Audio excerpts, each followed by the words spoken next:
പ്രിയമുള്ളവരെ, നമസ്കാരം. ഞാനൊരു അവസരവാദിയാണ് എന്ന രീതിയിലുള്ള ചില പ്രതികരണങ്ങളൊക്കെ എന്റെ ശ്രദ്ധയിൽപ്പെട്ടിരുന്നു. വിഷം കലക്കുന്ന ആളാണ്, തമ്മിൽ തല്ലിക്കുന്ന ആളാണ്, അവസരവാദിയാണ്, അങ്ങനെ പോകുന്നു പ്രതികരണങ്ങൾ. ഞാൻ ചെയ്ത ചില വീഡിയോ കടി, അതായത് വെൽഫെയർ പാർട്ടി UDF നീക്കുപോക്കുമായി ബന്ധപ്പെട്ട് ഞാൻ ചില കാര്യങ്ങൾ ഉസ്താദുമാരോട് ചോദിച്ചു, എന്റേതായിട്ടുള്ള ചില അഭിപ്രായങ്ങൾ പറഞ്ഞു. അതിന്റെ ഭാഗമായിട്ടാണ് അവസരവാദി പട്ടമൊക്കെ കിട്ടിയത്.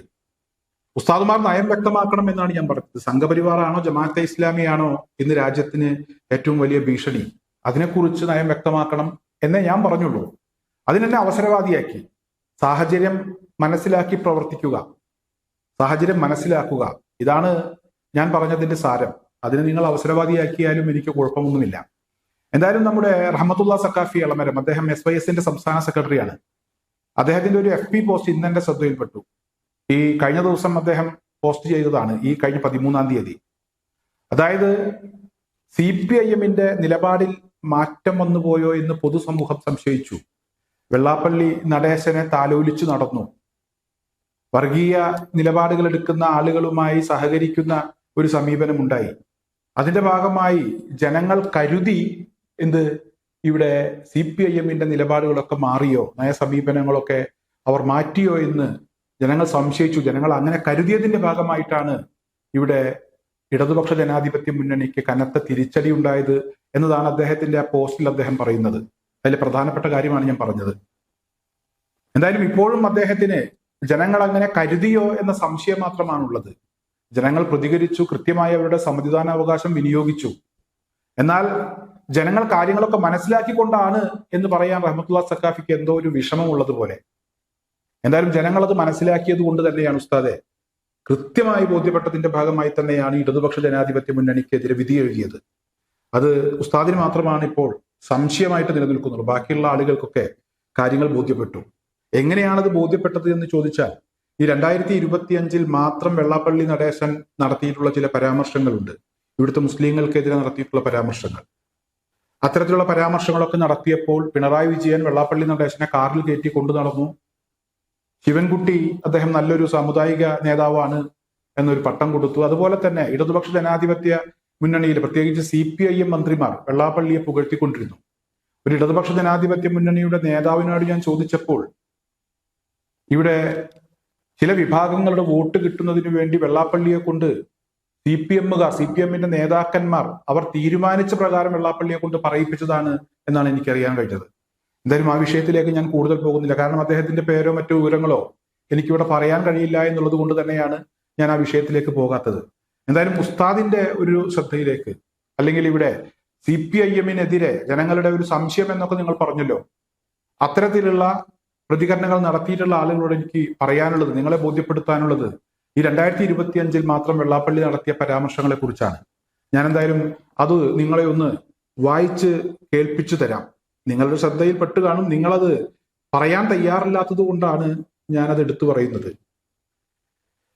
കോൺഗ്രസിനെ മൂലക്കിരുത്തി ലീഗ് ഭരിക്കും, കേരളത്തിൽ പാകിസ്ഥാൻ ഭരണം വരും. ഇതാണ് വെള്ളാപ്പള്ളി നടേശൻ ആദ്യം പറഞ്ഞത്. കോൺഗ്രസിനെ മൂലക്കിരുത്തി ലീഗ് ഭരിക്കും, കേരളത്തിൽ പാകിസ്ഥാൻ ഭരണം വരും. മലപ്പുറത്ത് നിന്ന് പറയുന്നത് നോക്കി ഭരിച്ചാൽ മതി എന്നതാണ് നാട്ടിലെ അവസ്ഥ. മുസ്ലിം സമുദായത്തിന് ഇഷ്ടം പോലെ കോളേജ് കൊടുത്തു. വെള്ളാപ്പള്ളിയുടെ ഈ 2025 രണ്ടാമതായി പറഞ്ഞ ഒരു കാര്യമാണിത്. മുസ്ലിം ലീഗിന്റെ ഭരണം വന്നാൽ മതരാഷ്ട്രമാകും, നമ്മൾ ജീവൻ എടുക്കുകയോ നാട് വിടുകയോ വേണ്ടിവരും. വെള്ളാപ്പള്ളി മൂന്നാമതായി പറഞ്ഞ കാര്യമാണ്. കോട്ടയത്തിന്റെ ആധിപത്യം ചില പ്രത്യേക ശക്തികളുടെ കയ്യിലാണ്. നാലാമതായി വെള്ളാപ്പള്ളി വിഷം ചീറ്റുന്ന ഒരു പദപ്രയോഗം നടത്തിയത് ഇത്തരത്തിലാണ്. നാലാമതായി പറഞ്ഞത് കുരിശിന്റെ വഴിയിലുള്ളവർക്ക് ഇവിടെ രക്ഷയുള്ളൂ. അഞ്ചാമതായി പറഞ്ഞ കാര്യമാണ്. മലപ്പുറം പ്രത്യേക രാജ്യം, സ്വതന്ത്രമായി ജീവിക്കാനാവില്ല, വായു പോലും ശ്വസിക്കാനാവില്ല എന്നുള്ളതാണ് വെള്ളാപ്പള്ളി ഇവിടെ കണ്ടെത്തിയ മറ്റൊരു കാര്യം. മുസ്ലിങ്ങൾ ജനസംഖ്യ വർദ്ധിപ്പിക്കുന്നു, മലപ്പുറത്ത് നിയമസഭാ മണ്ഡലം കൂടുന്നു. വെള്ളാപ്പള്ളിയുടെ മറ്റൊരു ആശങ്കയാണിത്. വെള്ളാപ്പള്ളി പറഞ്ഞ ഒരു കാര്യമാണ്. നാരായണ ഗുരു സർവമത സമ്മേളനം നടത്താൻ കാരണം മാപ്പിള ലഹളയാണ്. ഇതൊക്കെയാണ് വെള്ളാപ്പള്ളി 2025 മാത്രം പറഞ്ഞ കാര്യങ്ങൾ. ഇത് ഇവിടുത്തെ പൊതുജനം കൃത്യമായി കേട്ടിട്ടുണ്ട്. അതിന് മാത്രമാണ് ആ വിഷയത്തിലൊക്കെ സംശയമുള്ളൂ. ജനങ്ങൾ അത് കേട്ട് മനസ്സിലാക്കിയതിന്റെ ഭാഗമായിട്ടാണ് ഇവിടെ വോട്ട് ചെയ്യാൻ പോയത്. ഇതൊക്കെ കേട്ടതിന് ശേഷമാണ്. അപ്പോൾ അവർ ചിന്തിച്ചു മനസ്സിലാക്കിയതിനനുസരിച്ച് സാഹചര്യം മനസ്സിലാക്കി അവർ അവരുടെ സമ്മതിദാനാവകാശം വിനിയോഗിച്ചു. അതിലപ്പുറം ഒന്നും സംഭവിച്ചിട്ടില്ല. പിന്നെ ഉസ്താദിന്റെ മറ്റൊരു കണ്ടെത്തൽ, ഇവിടെ ജമാഅത്തെ ഇസ്ലാമിയും അതുപോലെ തന്നെ LDFും നേരത്തെ ബന്ധമുണ്ടായിരുന്നു എന്നൊക്കെ പറഞ്ഞ് ചില പ്രചരണങ്ങൾ നടന്നു. അതിന്റെ ഭാഗമായിട്ട് വ്യാപകമായി ആളുകൾ NDAക്ക് അനുകൂലമായി വോട്ട് ചെയ്തു. BJP വലിയ മുന്നേറ്റം നടത്തിയെന്നതാണ് ഉസ്താദ് കണ്ടെത്തിയ മറ്റൊരു കാര്യം. ഉസ്താദിന്റെ FB പോസ്റ്റിൽ നിന്നും മനസ്സിലാക്കാൻ കഴിഞ്ഞൊരു കാര്യമാണ് ഞാനിവിടെ പറയുന്നത്. അതായത് ഇവിടെ ഇടതുപക്ഷ ജനാധിപത്യ മുന്നണി ഭരിച്ചിരുന്ന പ്രദേശങ്ങളിലാണ് BJP വലിയ വളർച്ച കൈവരിച്ചത്. തിരുവനന്തപുരം കോർപ്പറേഷൻ ഭരിച്ചിരുന്നത് UDF അല്ല. അതായത് വെള്ളാപ്പള്ളിയെ മുന്നിൽ നിർത്തിക്കൊണ്ട് CPIMന്റെ നിർദ്ദേശപ്രകാരം വെള്ളാപ്പള്ളി കുത്തിവെച്ച ആ വിഷം ഇവിടെ CPIMന് തന്നെയാണ് പാരയായത്. അത്തരത്തിലാണ് ഇവിടെ കാര്യങ്ങൾ സംഭവിച്ചത്. അതായത് തിരുവനന്തപുരം കോർപ്പറേഷനിൽ BJP ഏറ്റവും വലിയ ഒറ്റകക്ഷിയായി. കോഴിക്കോട് സീറ്റ് നില മെച്ചപ്പെടുത്തി. പാലക്കാട് ഇപ്പോൾ കോൺഗ്രസിന്റെ സഹായം ആവശ്യപ്പെട്ടിരിക്കുകയാണ് CPIM. അതുപോലെ തൃപ്പൂണിത്തുറ നഗരസഭയിൽ കോൺഗ്രസിനോട് സഹായം ആവശ്യപ്പെട്ടിരിക്കുകയാണ്. അതുപോലെ തിരുവനന്തപുരം കോർപ്പറേഷനിലും കോൺഗ്രസും ഇനി നടക്കാൻ പോകുന്ന തിരഞ്ഞെടുപ്പിന്റെ റിസൾട്ട് അതുകൂടെ അനുകൂലമാവുകയാണെങ്കിൽ ഭരിക്കാം. അതിനുവേണ്ടിയുള്ള ഒരുക്കങ്ങൾ, കോൺഗ്രസിന്റെ സഹായം തന്നെയാണ് ഇവിടെ ഇടതുപക്ഷ ജനാധിപത്യ മുന്നണി അവിടെയും ആവശ്യപ്പെട്ടിരിക്കുന്നത്.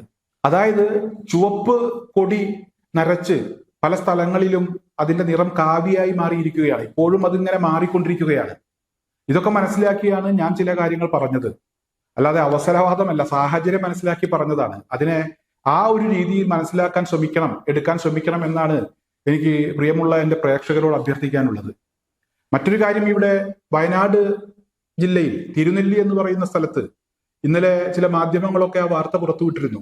അതിന്റെ ശ്രദ്ധയിൽപ്പെട്ടിട്ടുണ്ടോ അല്ലെങ്കിൽ എന്നെ വിമർശിക്കുന്ന ആളുകളുടെ ശ്രദ്ധയിൽപ്പെട്ടിട്ടുണ്ടോ എന്ന് എനിക്കറിയില്ല. അതായത് മുക്കാൽ മുറിയനെ നമ്പണ്ട എന്നതായിരുന്നു തിരുനെല്ലിയിൽ CPIMന്റെ പ്രവർത്തകർ നടത്തിയ ഒരു പ്രകടനത്തിൽ അവർ ഉയർത്തിയ ഒരു മുദ്രാവാക്യം. അവർ വിളിച്ചു പറഞ്ഞിരുന്നത് മുക്കാൽ മുറിയനെ നമ്പണ്ട എന്ന്.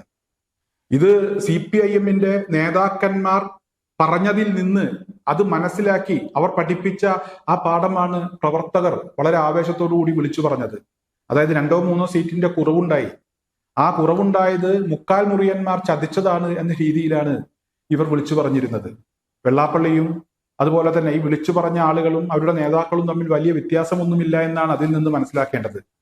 അതുപോലെ തന്നെ ഒരു കാര്യം കൂടെ ഞാനിവിടെ നിങ്ങളുടെയൊക്കെ ശ്രദ്ധയിൽ കൊണ്ടുവരികയാണ്. ഇന്ന് മാധ്യമങ്ങളിൽ ആ വിഷയവുമായി ബന്ധപ്പെട്ടുള്ള വാർത്തകൾ വളരെ സജീവമായി തന്നെ ഇപ്പോൾ ആ വിഷയം ചർച്ച ചെയ്യപ്പെടുന്നുണ്ട്. അതായത് ഇവിടെ മണ്ണാർക്കാട് CPIMന്റെ ഒരു സ്ഥാനാർത്ഥി, ഒരു വനിതാ സ്ഥാനാർത്ഥി, പേര് ഞാനിപ്പോൾ ഓർക്കുന്നില്ല, അവർ പരാജയപ്പെട്ടു. അവർ തിരഞ്ഞെടുപ്പിൽ പരാജയപ്പെട്ടു. അതേസമയം BJP സ്ഥാനാർത്ഥി അവിടെ വിജയിച്ചു. ഈ BJP സ്ഥാനാർത്ഥിയുടെ വിജയിച്ചതിന്റെ ഭാഗമായിട്ടുണ്ടായ ആഹ്ലാദ പ്രകടനത്തിൽ ഈ ഇടതുപക്ഷ ജനാധിപത്യ മുന്നണിയുടെ സ്ഥാനാർത്ഥിയായിരുന്ന ഈ വനിത പങ്കെടുത്തു.